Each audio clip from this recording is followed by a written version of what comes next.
Lindsay, and I'm mom to one of the cutest Guatemalan divas in the world, Eliana, and I'm wife to the greatest man on the planet, obviously, Chris. It's clear.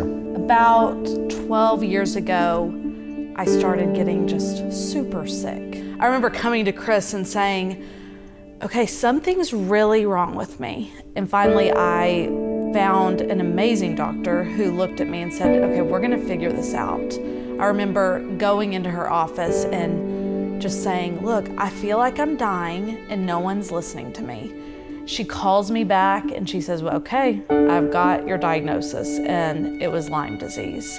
One specific night, a lot of my friends were at a women's conference and I was laying in bed. It was one of the sickest weekends I've ever had. I remember one of the speakers looked, right into my computer screen and said, have you disqualified yourself from the race? And I remember thinking, yes, I have.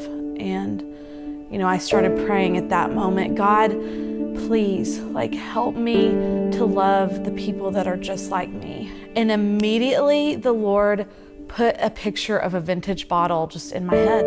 I love the verse, Psalms 56:8. You keep track of all of my sorrows. You've collected all my tears in your bottle, and you've recorded each one in your book.